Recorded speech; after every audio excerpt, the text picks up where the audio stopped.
anything like that, but not to us. CJ's our timer. She'll go 30 seconds and she'll hold the 30-second paddle up. And that will tell you that you have 30 seconds, and then she'll turn it in 30 seconds to stop. Your time, everything's even here, so you must stop when it says stop. So if you don't stop, I'll come and help you. Kind of. Anyway, there's a table in the middle too if you have any, want any information about the lead. I'm going to tell you about a vote 411. I don't know if that's part here. I did tell the candidates, and it will be up, should be up for candidates to answer the questions by Monday. We had to put this valley in there, and there were no maps that were right. It was terrible. It is Vote 411 is a program where you go vote411.org, put in your address, pulls up the candidates that are running in your particular area, and there will be some questions that they answer. If they don't answer, I never vote for it. I don't. What, if you can't answer a question, why would I vote for you? So I will let them know when it's been published so they can get in and get going on it.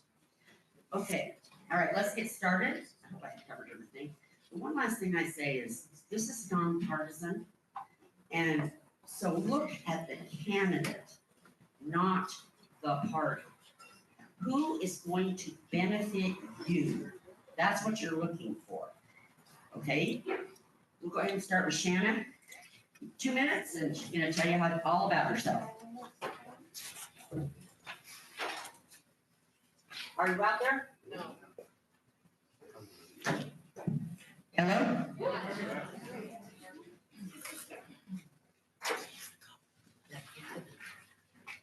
If you enter public service for the right reason, you'll never make a lot of money, but there's something unique about being able to help someone better their life each and every day. Ultimately, the responsibility for the Valley's continued success will fall squarely on the shoulders of the mayor. The buck literally stops on the mayor's desk. All issues and challenges end up there. For this reason, experience matters. The mayor is the face of the community, the liaison between the people and their very real and personal lives, the interface agent between state, federal, and local leaders and agencies, working to meet fiscal, business, administration, and health and safety responsibilities. Rising each morning, Valley residents begin their daily relationship with local government. We all have expectations. Functional infrastructure, adequate water, affordable taxes, and a safe and healthy environment. Mayoral leadership is about bringing people together under shared values to meet common goals. It's about effective communication, transparency, and public involvement. Being a mayor is about trust and commitment, working hard to create community successes, and building effective relationships with networks, and having the know-how to access resources to get the job done. Experience does matter. I have this experience gained during the last 30 years, working and building local, state, and federal relations through work and civic engagement, learning the ins and outs of accessing resources to solve community challenges and reach community goals. I have years of education and experience, dual master's degrees in public administration and land use planning with the legal studies emphasis. While completing studies for dual PhDs, I also enrolled in law classes at the S.J. Quinney Law School, University of Utah. It's a privilege to use my education and in the trenches experience. Thank you for your support.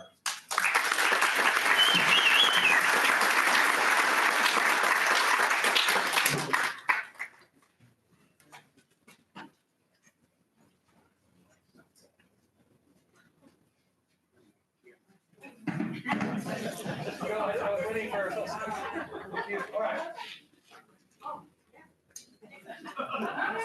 We don't like to start now. Yeah, no, carry on. Our family moved here in 2010, coming from a rural part of New York State. Much different than northern Utah, if you can believe that. It was a very big deal. And many people in this valley know Janice, mother of our children, Matt and Lauren. She's been my friend for 35 years, 27 of those as husband and wife. and many know our kids who attended the Ogden Valley schools, Weaver High, Weaver State, the University of Utah, and beyond.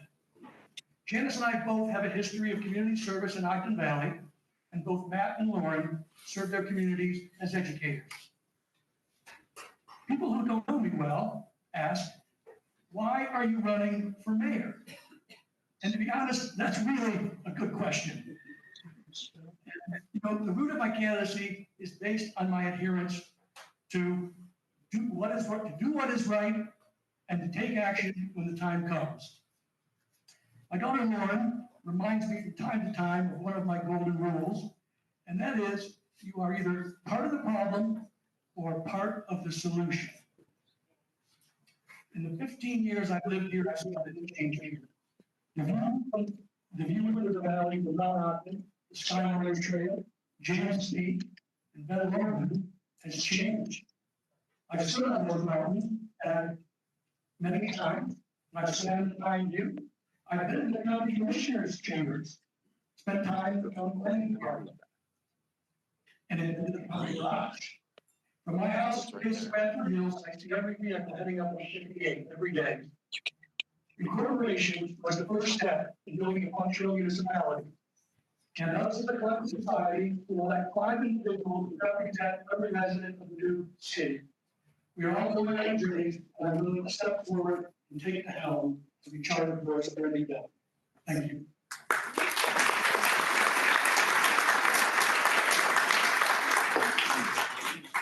What's your name?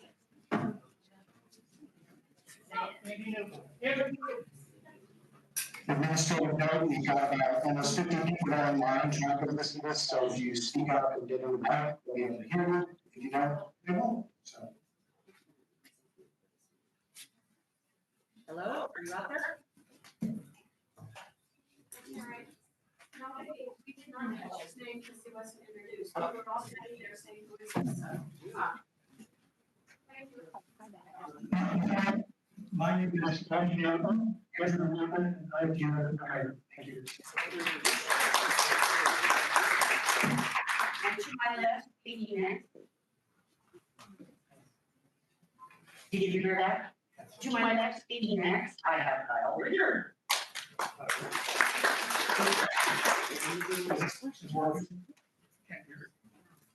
My name is Kyle.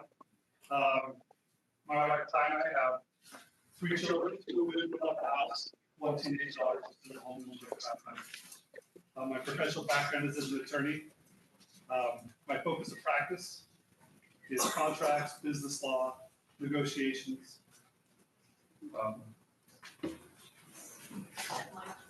It's not working very well. Oh, Pretty close to I my case. hate these mics. I've been a resident of the Valley for 4 years now, but my connection goes, before that, I remember as a 16-year-old, I was driving with my mom to the Valley to visit the Huntsville Monastery. And driving into the Valley and looking and thinking to myself, how lucky people must be to live here. And I'm grateful to say that now I'm lucky enough to be here as well. That connection, as I've moved to the Valley, has made me want to be involved in the community, protect what makes this Valley special. My wife and I have hosted farm-to-table dinners, which has allowed us to meet many of the farmers, the small business owners, and the residents of the Valley. I think a lot of people talk about, the Valley has changed a lot over the last, even since we moved here 4 years ago, the Valley has changed a lot. I think growth is coming. We need to be able to pass clear, enforceable ordinances that protect the Valley's agricultural, rural, and scenic character. Starting the city is going to bring challenges, it requires vision, listening, and asking, does this put Ogden Valley first when we make the decisions that we're going to be making? I'm highly in favor of commissions allowing people to ensure that there's public input. And that was quicker than I thought, so thank you.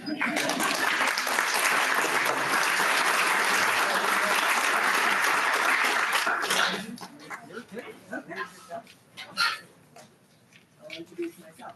Here we go. Hello, everybody. I'm Janet Wampler, and I'm running for mayor because I care deeply about this community, and I have the time, energy, and experience to lead the new city into a strong and united future. For over a decade, I've served Ogden Valley. I've led community initiatives, served on local boards, taught at our schools, and organized vital programs like the local Red Cross blood drive program. My background is in marketing and strategic planning, where I built national campaigns and negotiated high-level partnerships. I chose to step away from that successful career to raise my family here and to serve this community full-time. 4 years ago, I was appointed to the Ogden Valley Planning Commission, where I currently serve as the chairman. In this role, I lead public hearings, work with municipal departments, guide commission deliberations, and deliver informed recommendations to the legislative body. That chairman role mirrors many of the responsibility of a mayor. And in it, I have a proven track record of integrity and transparency. That reputation of fairness and consistency, coupled with my years of expertise, is what led to my appointment as the team leader for planning and land use on the transition team. As we review and rewrite our land use codes, my top priority is to ensure that the future of our city reflects the will of the people, protecting the rural and agricultural character of Ogden Valley while preparing us for thoughtful, well-managed growth. As a founding member of the transition team, I have spent the past year helping to shape our new city from the ground up, working to ensure that this new city starts strong and stays true to what residents want. I know the process, the policies, and the responsibilities that lie ahead because I'm already doing the work. With an MBA and a background in strategic planning, I bring the leadership skills, and the time will be done.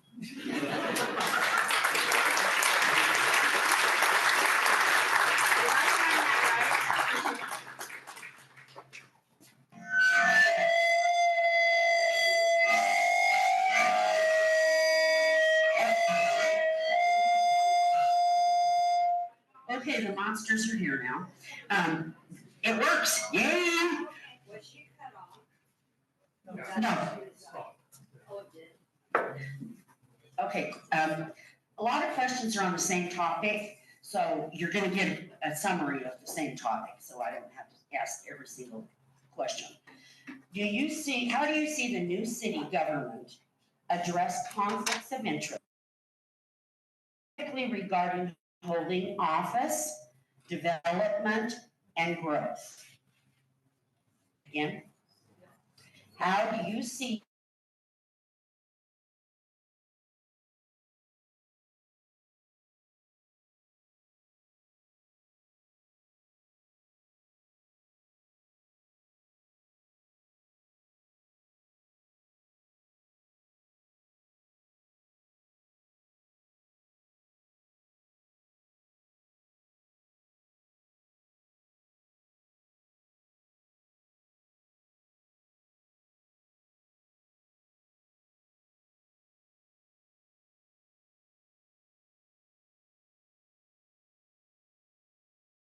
about conflicts of interest.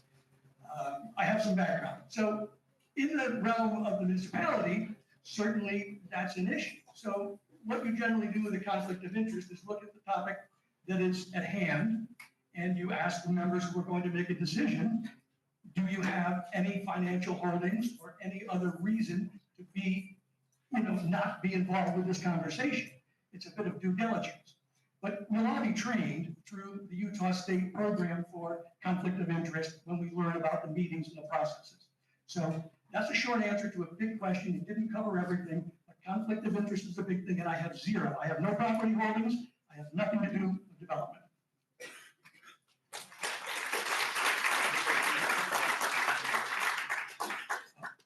Is this working? I'll say three things. First, I think it's a strong ethics policy.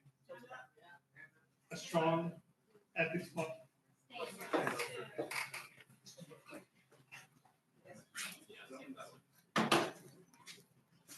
Two things. One is a strong ethics policy drafted into ordinance, or we've been proponents of a charter. Two, with the ethics policy having the ability to remove a government official if they breach that ethics policy. Those are the two things I think are help.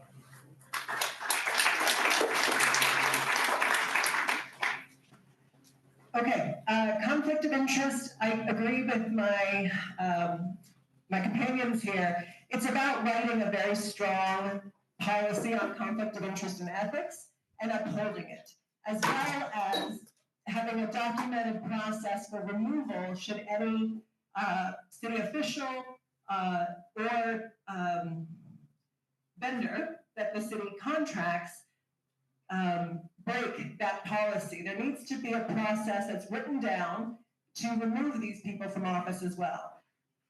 So, having it stated, making sure everybody has, understands it, agrees to it, and abides by it, and if they don't, there's a way to remove them from office.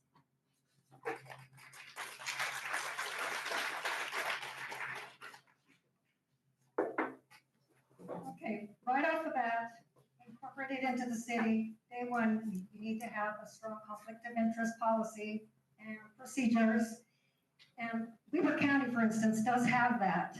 But if they, when trying to enforce it is the issue. And I work personally with that, with the county. So there is state policy that is very cumbersome and bureaucratic. So we need to incorporate stricter policies locally for removal.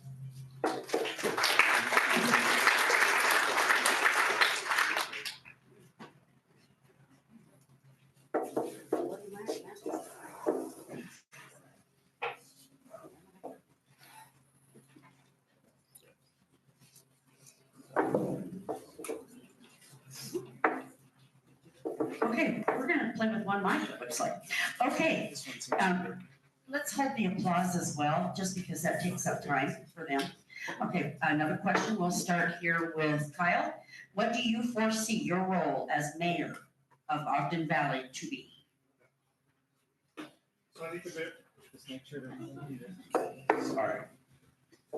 The mayor, I think the mayor plays a huge role in setting the agenda of what's discussed in city council meetings. So the mayor is going to play a big role in what the city council decides, what is discussed. Also, the mayor is going to be dealing with state representatives, county representatives, is going to be the liaison between the city and negotiating with county and state officials to try to put Ogden Valley first, right? Make decisions that will, or get agreements from the county and the city, or county and the state that will allow Ogden Valley to thrive.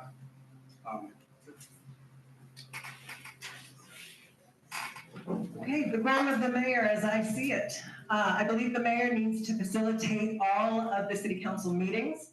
While we don't have a vote, we lead the meetings, we facilitate, run them, and step in if there is an absent city council member at the time. In addition, the role of the mayor is to be the representative in terms of negotiating contracts for city service agreements, as well as we need a representative on the council that's currently in effect for the 2034 Olympics. This is coming, and we currently are not represented on that regular meeting agenda. So we need to have someone that has experience with high-level negotiations to make sure that our valley has impact fees and a presence that's protected when we have the influx of people in 2034. I won't be redundant in what they've already contributed, what the role of the mayor is, but it's also being someone who knows how to network, who knows, has been around, already is familiar with procedures, organizations, how they work, how they function, and interacting. There again, we are the representative of the people of the town that we represent. So I feel like I have those qualifications. I've been working with organizations through my employment in past years, and just even working on the newspaper, the Ogden Valley News. I have a network of friends in agencies all across the state, and especially more locally, and at their local offices here in the Ogden area. this is my platform that they both explained, is being a manager. And I've had two businesses, one formed in 1988, the other one in 2012, both still exist. I've worked for Fortune 500 companies, I've been in sales management, I've traveled through Mexico, the United States, and Canada. I've been to 300 manufacturing facilities. I've had a lot of professional training, Dale Carnegie. I know how to run a meeting. The mayor on day one is a different person than the mayor on the last day of his term, because we're in a transitional situation. I'm the guy who's gonna get on the ground, make this thing happen with it, what my knowledge and my experience. And that's who I am, and that's why I'm here. I have the skills and the background to get this thing off the ground. Thank you. Okay, next question. The Ogden Valley General Plan was put in place in 2016. How do you believe this plan should be used as Ogden Valley changes into an incorporated city? Certainly. The Ogden Valley General Plan was put in place in 2016. How do you believe this plan should be used as Ogden Valley changes into an incorporated city?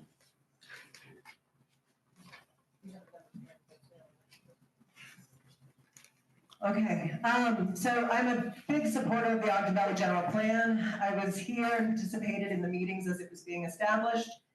And as my role as the planning committee, I take it very seriously to vet everything up against whether or not it is in line with the general plan. There are certain things that our city, when we become a new city, we have to do by state law. We have to add a section in, we have to add language in about moderate income housing. There are certain things, there's a new law that just passed, we have to add a section on water conservation. I've already been leading meetings every Thursday night where we have gone through the general plan, we've had citizen volunteers weigh in on the language that we'll use. But moving forward, the general plan is the vision of the valley on how to protect the agricultural character of the valley while protecting and respecting property rights. And that must continue moving forward. We need to do both. So that's how we're going to do it.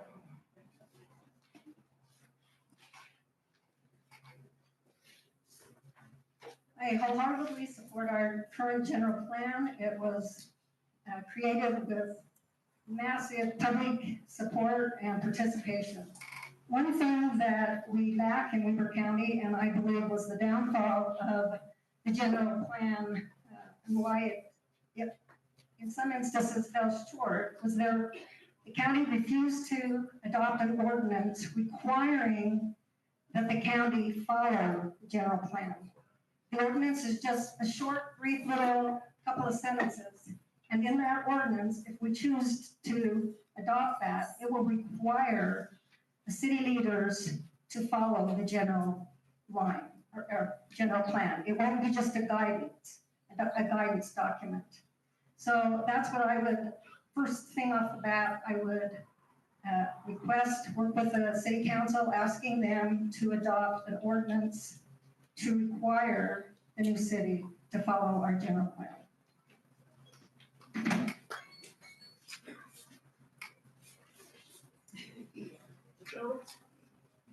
The general plan is written, is very good from what I've seen, but it hasn't been followed. And no offense to the folks that have served on the planning commission, they've done a great job, but the planning commission is a paper tiger. That's a term we use in business for something that has no teeth and no enforcement. And that's why we ended up where we are today. So we go back to the general plan that we have. We add in the elements that people are mentioning to modernize it and bring it forward, but we give it teeth, we give it some support, and then we follow through with it. I interviewed for the Ogden Valley Planning Commission, and the commissioners told me what they were gonna do in this valley, which is exactly what we're seeing. They asked me if I agreed, I said no, and they said, sir, there's the door. And I walked out of that building, maybe 10 years ago. So I'm for the general plan and sticking to it and following through with enforcement. Thank you. I've also been involved with the Thursday night meetings that Janet has been organizing and meeting. There's great things in the general plan. There's things that need to be changed. I think as a mayor and a city council, one of our first important things is going to be updating that general plan and making sure it fits the values that our valley, wants right now. Yeah.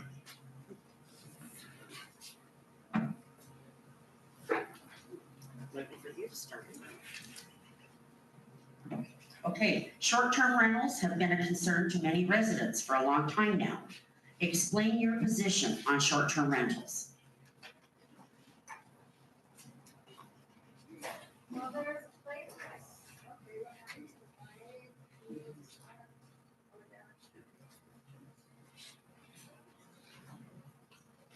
Well, there's a role for short-term rentals.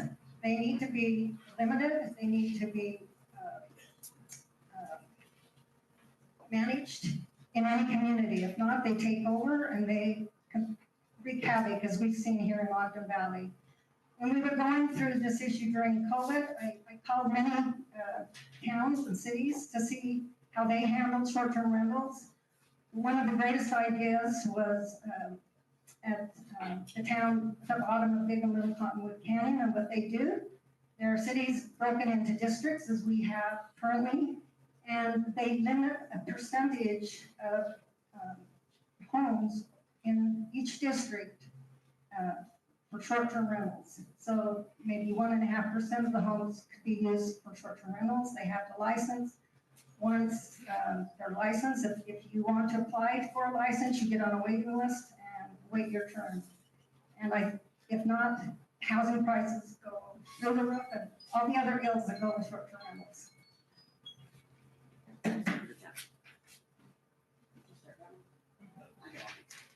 Carry on. Oh, she started it? I did. Okay, well then. That's right. Oh, you're done. Not done. Short-term rentals are a worldwide problem, not something we can solve in this room now. If you read about it, New York City, Paris, all over the country, small towns like Bozeman, Jackson, all those places are having a problem with small-term rentals. It's a good thing if you're receiving income and able to push through your city budget. That's probably a positive thing. It offers us all a new experience, but it's one of these digital things, these digital e-commerce that affects our lives in ways that we don't have a lot of control. Now, there is a policy at Weber County for short-term rentals, but it's again, one of these things that's not enforced. And do we want to enforce it or do we not want to enforce it? That is the question, and that's the decision for the council to make.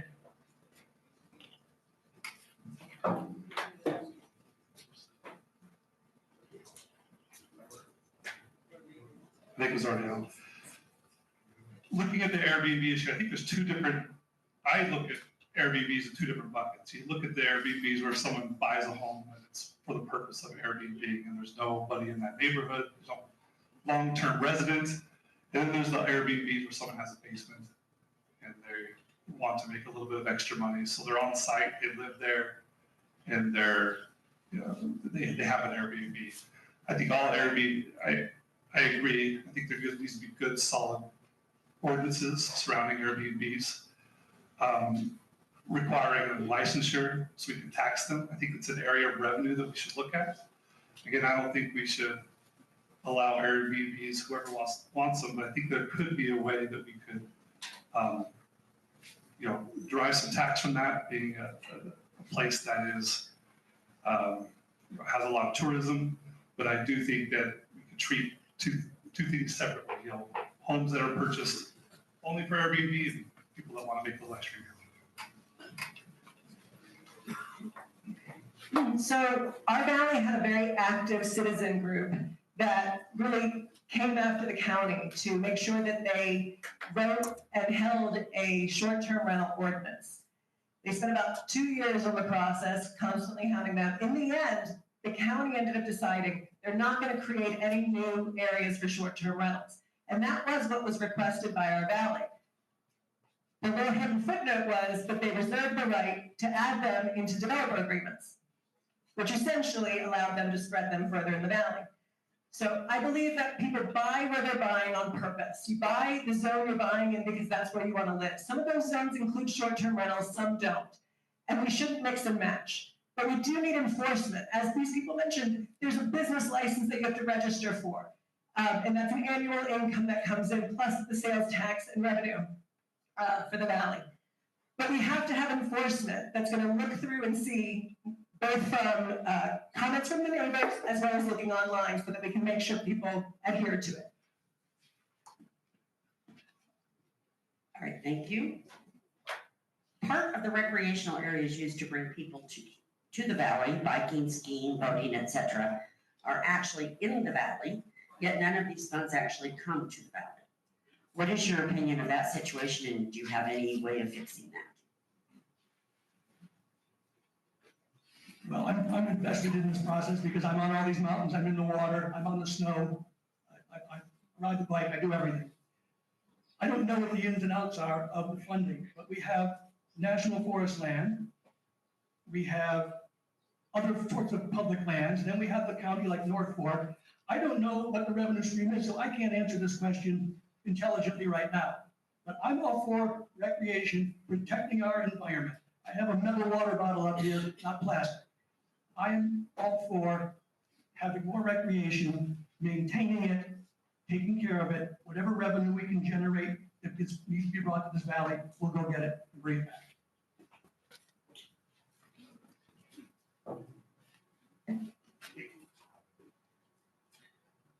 I think there are ways of funding. I'm guessing the question is more about government funding coming from other government resources. And I should probably look into that a little bit more and see how we can take advantage of that funding. As far as getting the ability to make money off of our recreational beauty of this valley, supporting small businesses, making sure that they're thriving so that people have a place to spend their money, I think is an important thing. That's it. So a big part of this valley is the recreational side of it. And we're going to have to address that and find ways to find funding and income regarding that. For example, we are the only avenue for people to access Powder Mountain. The Powder Mountain is outside our new city's boundary. So we will get depreciation of our roads and our assets without the income from what goes on up there. So we're going to have to find, our city council will need to meet and negotiate some ways to get revenue streams in. I believe in impact fees, special event fees. When we have a marathon come through, they need to pay an extra impact fee. They need to come and they have to clean up after themselves. Each event specifically, not just the marathon, but all of that needs to be handled and enforced. Weaver County did have a fee that they charged when we had events, when we hosted events, such as marathons, triathlons, whatever, all the many events that come through the valley. So now as our own city, we will be able to collect those funds and keep them and not just receive a small portion of them. Also, a lot of recreational communities have voluntary funds that restaurants, hotels collect, that if visitors want to donate a percentage of what they spend at their event or recreating here, I would like a plan for that for open space. And that could be used by the Ogden Valley Land Trust to help purchase more open space for Ogden Valley. That's very popular in a lot of regions, and I'd like to adopt that here also.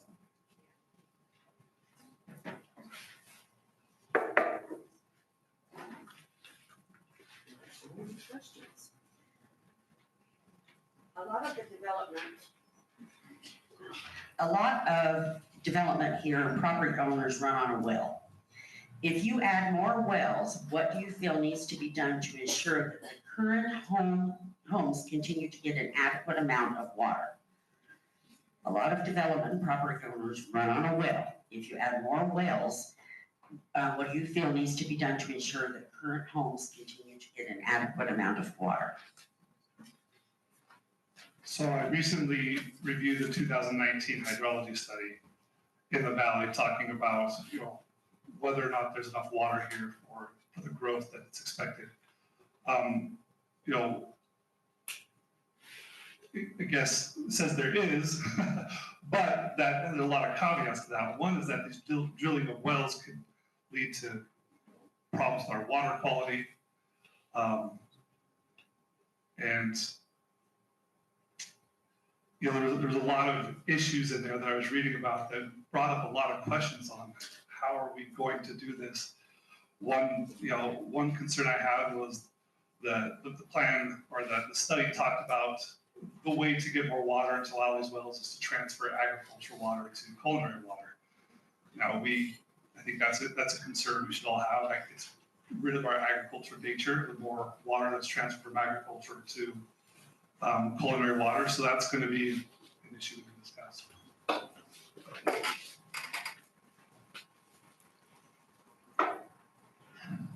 So land use right now, in the state of Utah, land use and water are kind of separate entities, which is fascinating because I can't imagine why anybody would choose to do that, because you can't develop without water. So an issue we have now going on, and I've spoken to some of the residents here out in Nordic with a new well that was dug, is that the newer wells are going a lot deeper than the existing historic water right wells.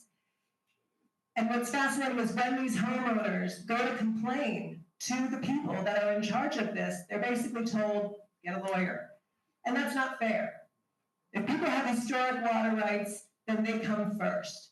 And I think that our water companies have a fiduciary responsibility to their existing customers before any new development occurs.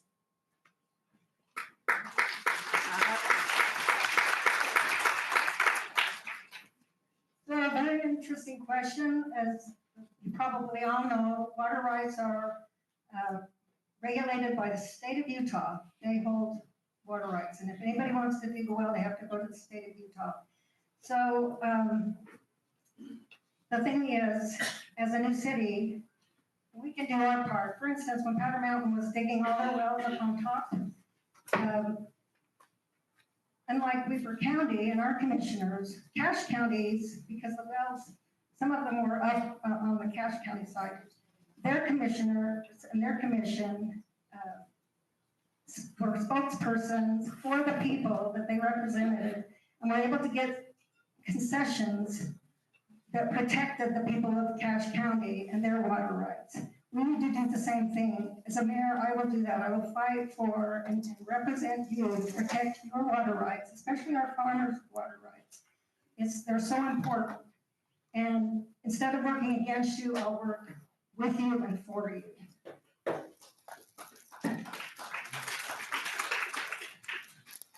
Water rights are a state issue.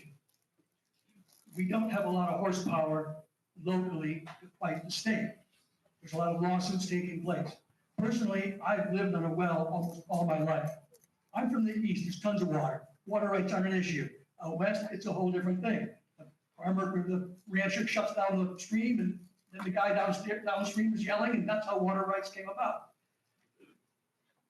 There's a limited amount of water, we all agree with that. This is a topic that's much too difficult to solve in 1 minute or a minute and a half. But we all know it's an issue, and we have to find a path forward that works for everybody, but mostly the people that own water now and don't want to give it away to somebody who doesn't have it, but wants it to build a house.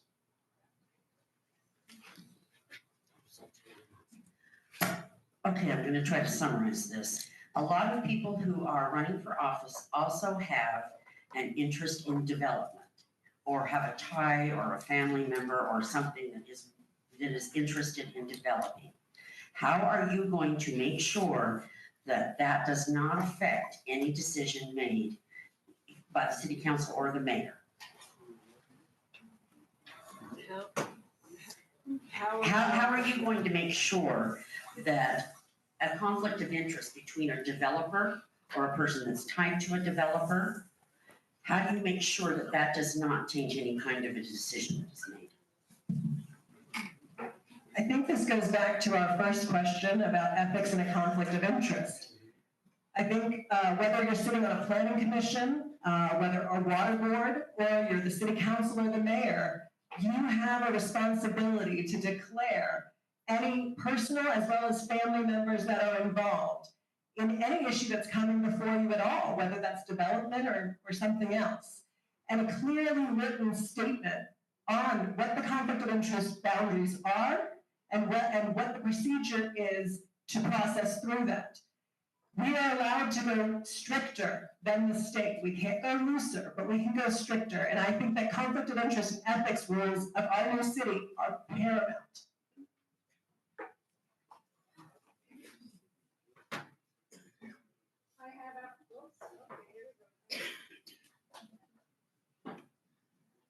I have absolutely no conflict of interest, and my only interest is in the people and this Ogden Valley that I love dearly.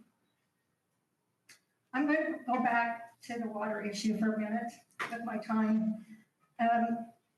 Planning and zoning, our city council, and the mayor, we will be instrumental in making sure when a developer wants to come before us, that they have the water before they approve the planning and zoning. Don't put the cart before the horse. Just because someone buys agricultural property, that doesn't mean they have an absolutely right to develop it at high density or commercial development. If there's no water, why are we developing? Water is everything. If you don't have water, you don't have anything. And it needs to be prime importance to Ogden Valley and those who are helping guide this new city. Thank you.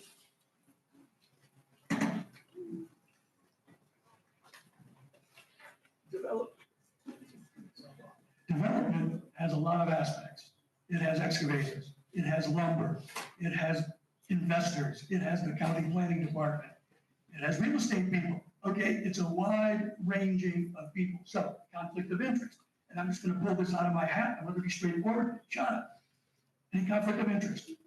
Any acceptance from advertising from excavators and people? Probably. Okay, how strict is conflict of interest? Anyone have any family members or people involved? So those are the questions that you would ask the people in the room. That's the hard line question. It's not easy, but those are the questions you ask. And sometimes you gotta look a little deeper, but that's how you do it. I think two things we could do. One, ethics commission, right? Have people that it's their role to review ethics issues and have a real bite to the removal procedures in our ethics ordinances, or if we adopt a charter and the ethics provisions of the charter. I think one of the problems with ethics procedures at the state level is there's no removal procedures. They have ethics guidelines, but there's no way to enforce. So we've got to find a way to enforce.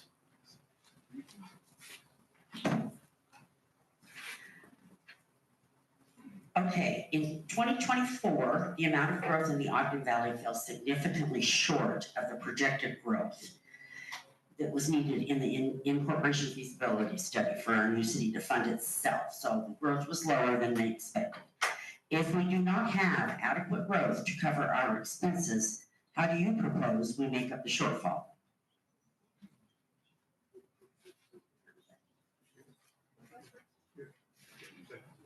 I'll go. Same time.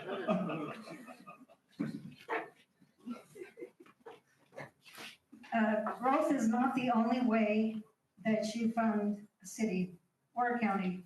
So when I grew up here, we didn't grow. I think we shrunk, actually. And you know what? We didn't have any issues or problems. Our taxes didn't keep going up either. What the heck? Sometimes, well, it's proven that residential growth, you learn this in urban planning, residential growth costs a community. It doesn't give you more, you think you'd have more taxes, but actually, because of the services that are required to take care of residential development, it costs money. So it's a drain. So I'm not worried that we have, if you'll review the feasibility studies, there's numerous ways to obtain revenue for our city.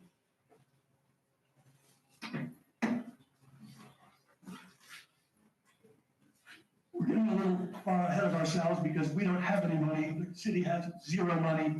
It's owed money by the Weaver County, and where it is and when we're gonna get it, right now, I have no idea. Maybe somebody else has the answer, but that's the first thing. Secondly, we've already mentioned the group impact fees, so we start collecting money from the marathons and these events that are going on. We'll put up a toll booth at Powder Mountain, just kidding. We could look for new sources of revenue. Look at the impact, look at the development cost, because as Shanna mentioned, there's impacts to the community, the common community, that affect us by development of subdivisions, and they're not profit sharing with us. So we're gonna have to look close, but first we need to find out when we're gonna get our money so we can then hire some people if we need it. agree both of what's been said. I don't think it requires necessarily growth to fund our city, but I do think we need to find some revenue streams. Again, supporting small businesses, finding ways to get more of a sales tax base. When we talk about Airbnbs, making sure that those are licensed and making sure that they're taxed. I really think, it was one of the problems I have, when people were organizing to vote for a corporation, we were talking about, hey, our taxes won't raise. I don't want my taxes to be raised, but I think it's inevitable, unfortunately. I think the best thing we can do as a mayor and city council is make sure that that's reasonable, make sure that it's necessary, and make sure that we're clear on why that's happening and what it's going to. I think the main reason so many people voted for incorporation was that they were unhappy with the land use decisions being made. People weren't voting to incorporate because we wanted some new capital improvement or we wanted stellar A1 police force being, marched around our valley. Pretty much they wanted the status quo, but they wanted the general plan followed and local representatives making those decisions on behalf of the valley. So there aren't reasons to increase our costs from what we currently have. The standard of the police force, the garbage pickup, all of that should stay the same. Other than that, we have a section of the transition team that has been researching revenue streams to make sure that we can start this valley strong. We do start without any money, property taxes are picked up in arrears, but there are avenues to be able to get up and running successfully and move forward.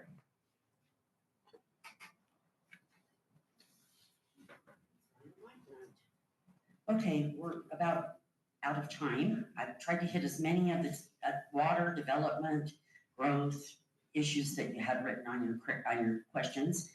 We do have, like I told you, vote 411 questions going out. This thing right here is what tells you the website. It also tells you can track your ballot when you vote.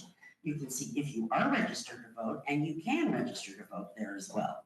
So if you want one of these, take one, stick it on your fridge. Nothing's going to be there for a few weeks. We've got to give the candidates time to answer. So, but it does give you an idea of some of their answers to some of the questions that are still up. Grab one of these also as you go out if you have anyone who is not registered to vote, or if you have a 16 or older in your home, 16-year-olds can register to vote, and they will get a ballot when they turn 18, but they can pre-register. So any of those things that are back there, please feel free to take them. If you ever have any questions, go on our website, or lots of these people out here have my email, just email me, okay? We now have a minute and a half for each candidate to tell us why they're the most wonderful candidate in the entire valley.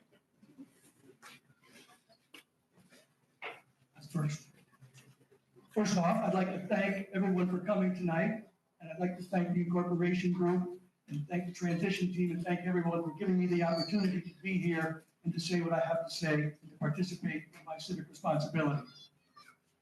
As I mentioned, day one for the mayor is different than day 586. We need to get this thing up and running and get it rolling. I have experience, I have the withdrawal, I have the dedication to do that. That's my position. I'm a manager of people. I manage 5 district councils, put them together, get a consensus, get a vote, move it forward, implement it, assess it, make changes if necessary. That's my platform, and that's where I'm coming from. Thank you.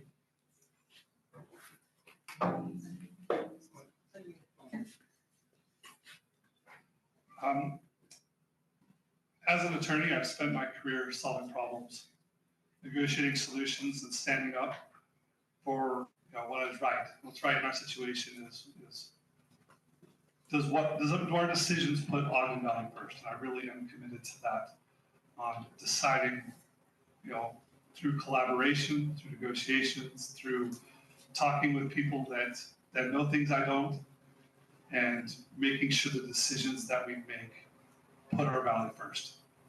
And I get actually really great to listen to the other candidates, to see where we have differences, where we have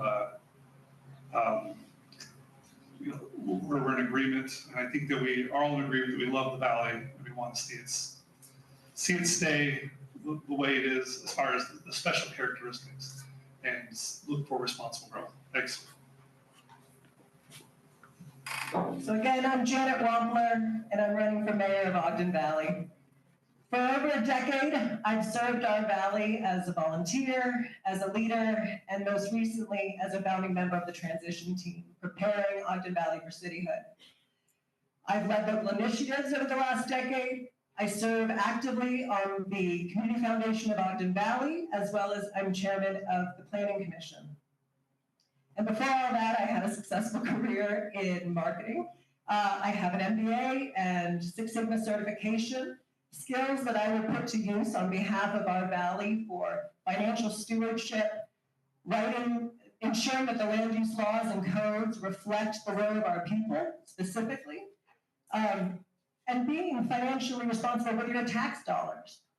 So I'm running for mayor because I have the time and the energy and the experience to get this city up and running and led with a strong start. And I hope that I will earn your vote.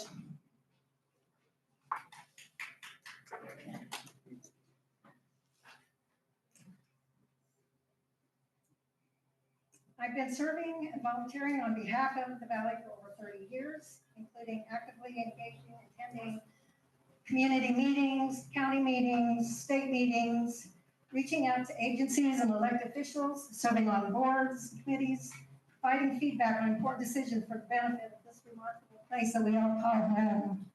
Those I've worked with directly through my work and just through my civic engagement has been, of course, Weber County, sitting on the Planning Commission, U.S. Forest Service, Weber Morgan Health Department, Department of Ag, UDOT, Natural Resource Conservation Service, Bureau of Reclamation, Weber County Sheriff's Office, Weber Basin, Army Corps of Engineers, the State School Board, and working with our state representatives. Whether it was concerns over planning and zoning, not just weed infestations, the takedown of a giant boulder that was on the Ogden Valley Divide that was ready to fall off and smash a car. I don't know how many of you used to drive by that every day on your way over to Weber High or whatever. I was able to get the county to look at that. It was ready to come down, and they took it down for us before it killed somebody. Whether it was illegal trail building on Forest Service property, guardrails that needed to be installed near the spillway, when we had one of our beloved young girls from the valley going to the reservoir. I was on UDOT, and they got the guardrails up, so that tragedy never had to happen in our community again. PTO president and writing water plans Sorry. for. Okay, Thank you.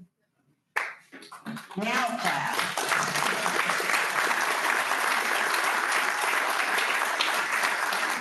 I want to thank you all for coming as well and showing civic interest. You know, it isn't easy to put your life in front of everybody, so they really do deserve your respect. And let's go ahead for the leader for the voters. They are tirelessly doing public service. Thank you for coming and being here.